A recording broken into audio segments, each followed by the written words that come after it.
singers from Washburn, our Miller singers. I'd like to present members of our National Guard with a presentation to the superintendent.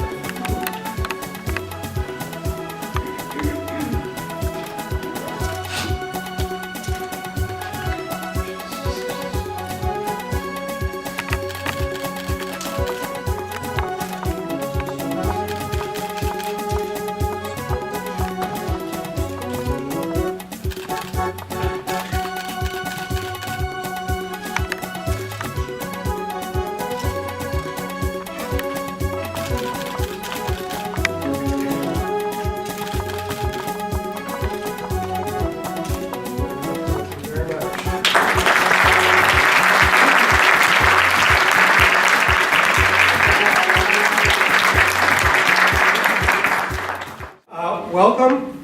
My name is Steve Liss. I am happy to welcome you and to be the MC of the event tonight. I want to welcome, first of all, of course, our superintendent. Mayor Ryback was supposed to be here, but unfortunately he had to attend a number of funerals today and is unable to join us. But we are joined by a number of elected officials, and I apologize if I miss anyone.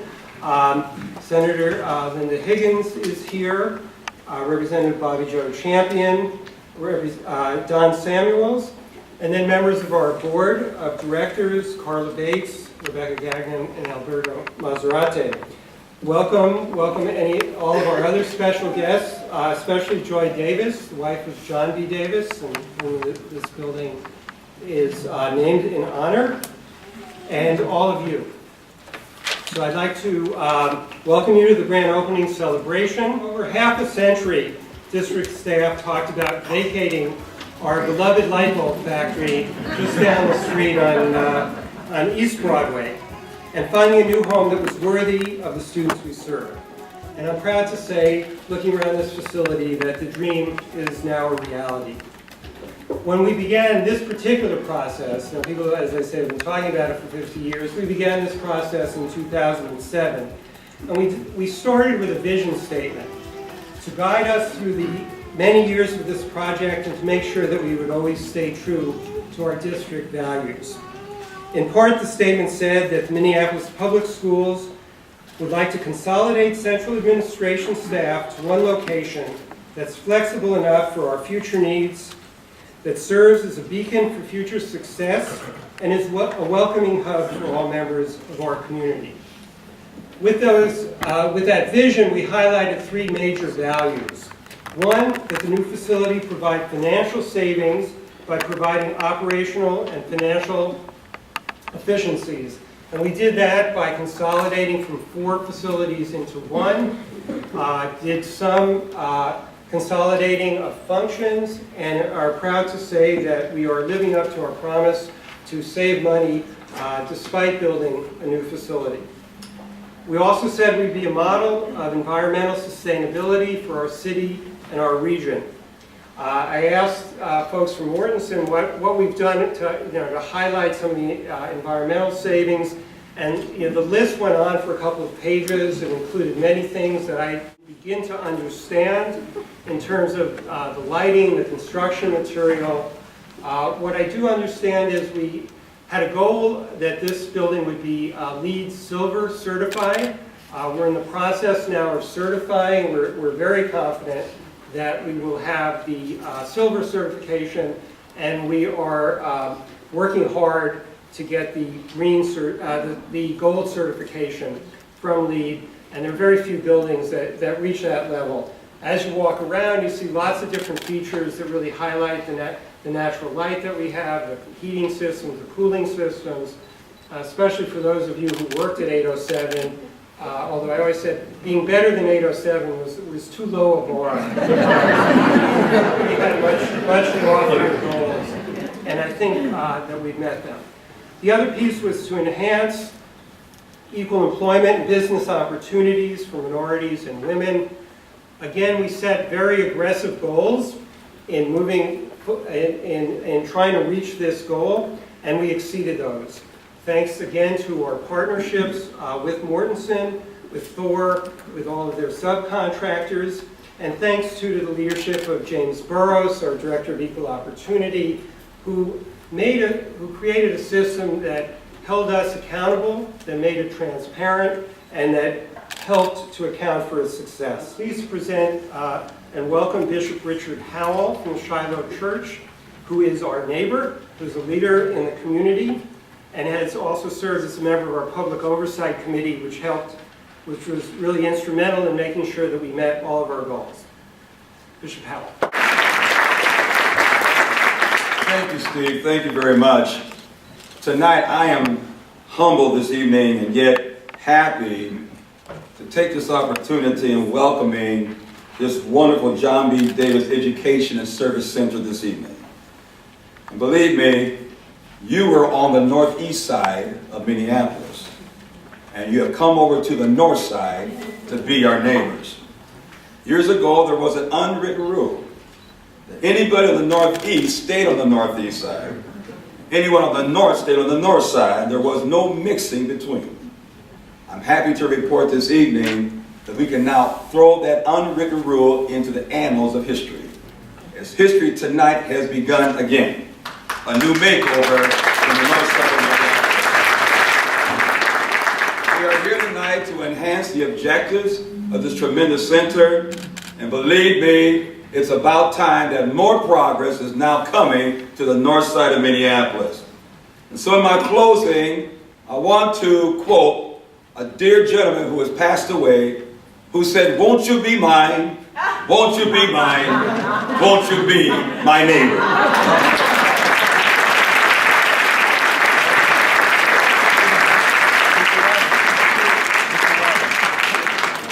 In the mayor's absence, Don Samuel has agreed to speak to us. So again, he is our neighbor, and we here to welcome us. So thank you. Thank you, Steve. I must say that the mayor would love to be here. I can't think of anything he would love to do more. But of course, he's at the funeral of the UPS driver, and the incredible tragedy that's happened there. And so our prayers are with him, with the families, and all of those who are involved, employees in that tragedy. Life is so full of tragedies and triumphs, and they all happen simultaneously. And here we are at a true triumph, a great victory for the school district, for this community. And Bishop Howell spoke eloquently to that this is a shift from the past, a break from the past. Sometimes it's hard to talk about those things, but with a little humor, it goes down very easily. You know, my wife and I moved 3 blocks from here 15 years ago. And when we moved into Jordan, we understood that we were in a difficult place. But we were committed to make a contribution to the transformation of this community. Little did we know that 15 years later, we would be joined by the entire staff of the school district headquarters. Little did we know that we would be under the leadership of Bernadette Johnson and this wonderful board. You also would join us in transforming this community, both in the transformation of people, but also the transformation of the infrastructure, which makes it sustainable. I want to thank the Mortensen crew for the great work you did in giving us the greatest facility the Northside has seen in I don't know how long. And this is truly a signature building. It's a pride in our hearts. You are now the largest employer in the north side of Minneapolis. Thank you very much. And you know, this is the Jordan neighborhood. You are in the Jordan neighborhood. And I always say, if we're going to make Minneapolis the promised land we want it to be, we have to come through Jordan.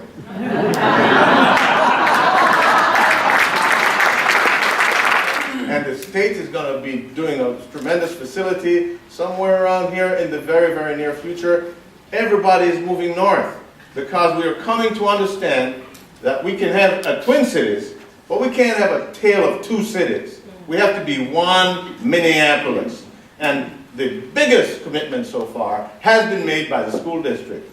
Everybody else put a part of their operations here. You came in with both feet, right in the heart of North Minneapolis. Thank you for the dedication, the commitment to our children and our community, and God bless you.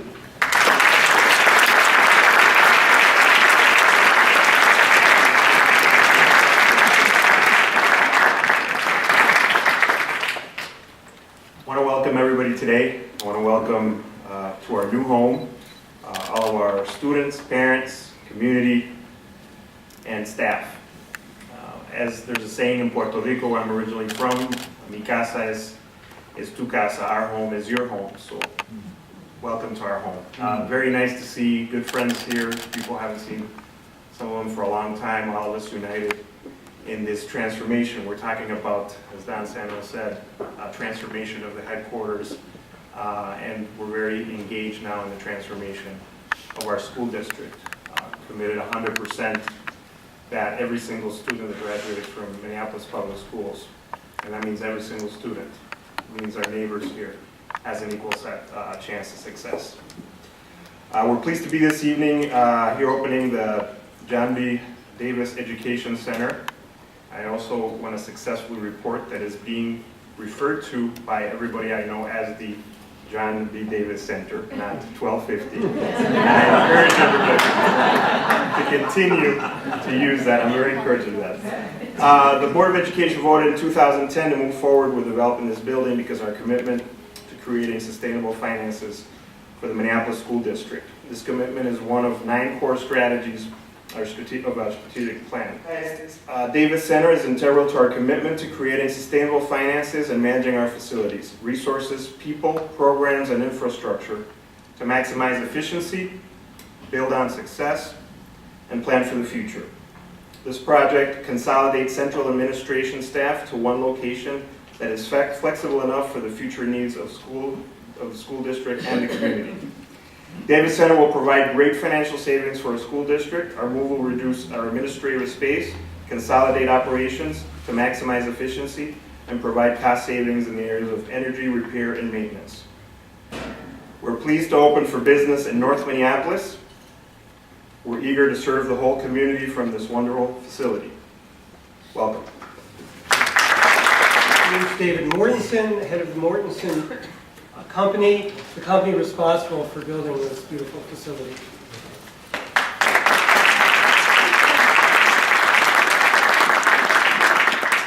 David Mortensen, I'm the president of M.A. Mortensen Company, and it is such a privilege to be here. And I think our industry and our business is the ultimate team game. You don't get to a night like tonight without great partners. And I want to just make sure that I recognize Archie Gibbons with Legacy Development, who is our development partner. Archie, where are you? Archie is out having a cookie. And Richard Copeland with Thor Construction. That partnership, Richard, that we've had for now a decade. This success. And I was saying earlier, I think we are in the greatest business in the world. We get to participate in these events where we celebrate the transformation of a customer's business. And we get to celebrate the transformation and the start of transformation of a community. And how many businesses get to do that all at one time? And today we celebrate the difference that this Davis Center is going to have in the North Side, in the Minneapolis Public Schools, in the city of Minneapolis. And I know when this process started 3 years ago, and it's probably hard to believe that it was just 3 years ago that the school board had the courage to vote to move here and to start a new facility when there was lots of opposition to making that choice, and set a course to make a difference. And that courage is really exceptional. It's the courage to change, to consolidate, to move to a new place. It's the courage to partner in a community and set aspirations that were higher than what had ever been set before. And the courage to create an environment that's sustainable and that will actually produce lower cost and more energy efficient solutions in the future. And this all took collaboration. And collaboration takes culture. And about 3 years ago, I was at an event where Dr. Johnson was speaking, and she said, culture trumps strategy every time. And what she meant was that until you create this foundation of culture, it doesn't matter what structure you build on top. You've got to have the right culture. And when we start a process like this with collaboration, it starts at the top with our customer setting the leadership goals and objectives for the entire team. That's how we work together to produce something that is better than what anyone could have expected when we started. And just to give you a few highlights, 51% of all of the contracts that we awarded here were to minority and women business enterprises.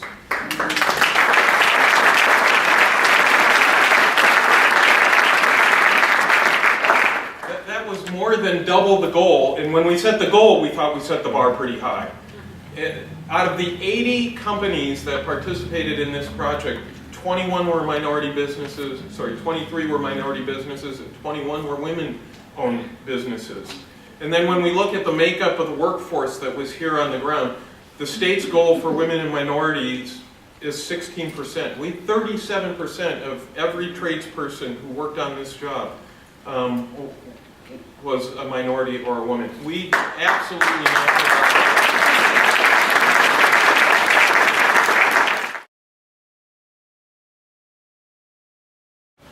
When you make a difference, and you make a difference this big, we don't do this very often, Dr. Johnson, but we have a little award for three things: courage, collaboration, and commitment. And we call it the Difference Maker Award.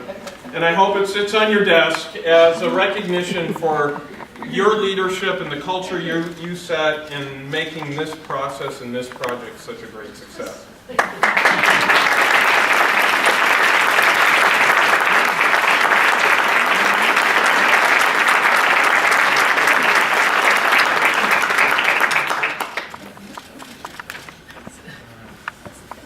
It's clear evidence and proof of what a commitment from a company can do to make a project as successful as this one has been. So lastly, and with great pleasure, I'd like to introduce the Superintendent of Schools, Bernadette Johnson.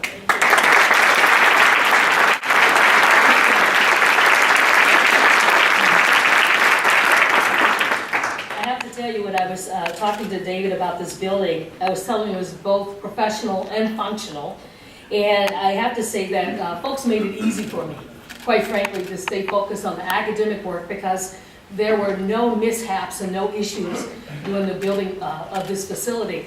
And you couldn't ask for anything more, quite frankly, with something of this magnitude that the district took on. I want to just take a moment to ask us to please recognize our student performers tonight.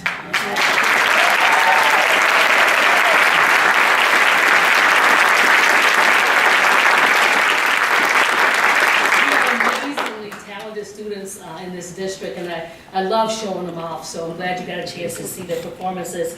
And I also want to just take a moment to just say that the gentleman who handed me the flag when I became a first-year principal at Elizabeth Hall Community School, he was one of my second-grade teachers. So what a surprise, and it's just very nice. Rick Babineau, is he still here?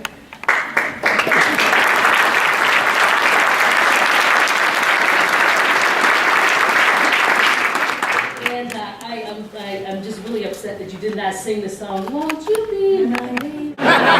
So if you need any lessons, we have students here who can help you with that. But I do know that Director Ellison came in later, and I just want to recognize that she's here. And thank you, Director, for being here. I'm overjoyed, obviously, that was a big grin on my face, that we're here celebrating the opening of the John B. Davis Education and Service Center. And this building is named from a former Minneapolis Superintendent John B. Davis, who I was fortunate to have an opportunity to get to know during my tenure. And John was an amazing individual. He was a person who believed in service. He was a person who was a collaborator. And he was a person that believed in the capacity of individuals. And so I'm glad that he felt like he could believe in my capacity, because he would drive by 807, and even if I wasn't there, he would write me a note. He said, keep up the good work, kiddo. And it was just nice, and I saved those notes. And the reason, so I felt very to be able to recommend that we name this building after John B. Davis because of his legacy. And during his tenure as superintendent, he was instrumental in school desegregation efforts in Minneapolis, and he started the Hale Field Partnership, and that, I think it had its 50th celebration a couple of months ago, I'm sorry. And John's wife is here, and I wanted Joy to stand for a reason, because Joy came tonight, but she also wore the shirt that the students gave John B. Davis when he retired from the Minneapolis Public Schools. So Joy, can you stand so we can see his sweatshirt?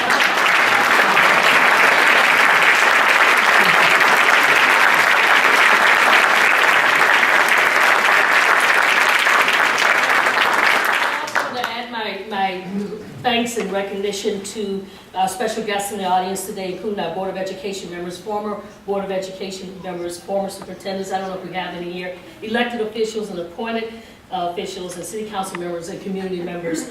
I would like to also extend a special thank you to the individuals who spent years bringing this project from a vision to reality, including the designers, the architects, the construction workers, team members who labored here each day. And I came out a couple of times. I actually asked, could I drive one of the little trucks, and they wouldn't let me. That was probably a good thing, so the building is safe. But I mean, the move even over here, I mean, it was a little hectic, but it was very smooth, and it was done very well. And since this Board of Education approved this project almost 2 years ago, this site has gone an amazing and stunning transformation. And my colleagues have enjoyed, they had the opportunity to enjoy this space and really get to know it.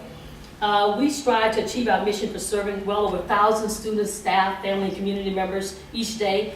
And this facility will serve as a beacon for future success of our students and as a welcoming hub for all members of our community. Already we are welcome our students and families as they graduate for the new school year. And I hope when if you came in through the north lot, you got a chance to see our Welcome Center. So we wanted to make sure that this was a place that, as I said, is both professional and functional in terms of how we are able to reach the community. And also on the 5th floor in the north side of the building, we also have our adult basic education, because it's important that if you're a learning institution, that you model that and that you have space for learning to take place. We see this as a community asset, as a catalyst for growth and stability on the West Broadway.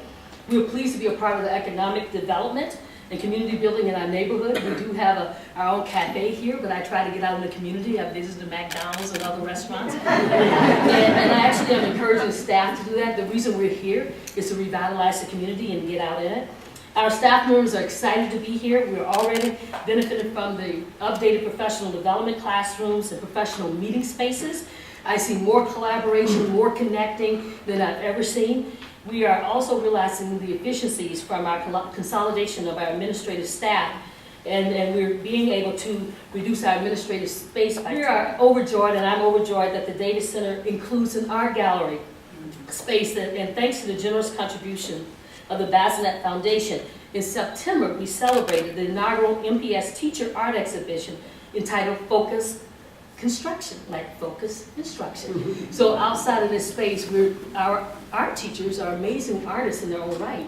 And so we're displaying art out there, and we'll be doing that continuously.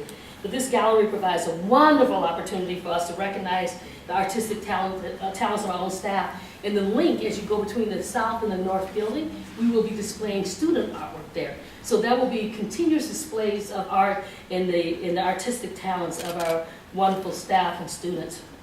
And after the tornado, I just want to say that after the tornado in North Minneapolis over a year ago, I drove through the community and it was just devastated. And I was struck though by this building just still stood strong. So all the devastation around it, and then here's a solid facility. And it just reminded me of the strong vision that we have for our students to be college and career ready. So I'm very excited to be leading this work and a part of an amazing team of people who are committed to this work. And from its first inception, we saw this as more than a building. We saw it as a place where families throughout the city would feel welcome, where community would feel connected, and where staff would gather to collaborate, innovate, and promote the core work of Minneapolis. Preparing our students to achieve in our classrooms in post-secondary education settings throughout their lives. And I'm so pleased to be standing in this place with you today And I want you to make sure that you take an opportunity to visit with us, to explore the space, to use the space, and to connect with each other tonight. So thank you so very much. And I just want to thank Steve too, because he was such a big part of this work in the beginning of it. So a lot of people to thank, and if I miss you, please forgive me. Blame it on my head, not my heart. And we're just glad to have you here tonight. Thanks. Thank you again. Thank you all for coming. As the superintendent said, we have amazing students, amazing, talented students, and they will be continuing to perform the jazz band.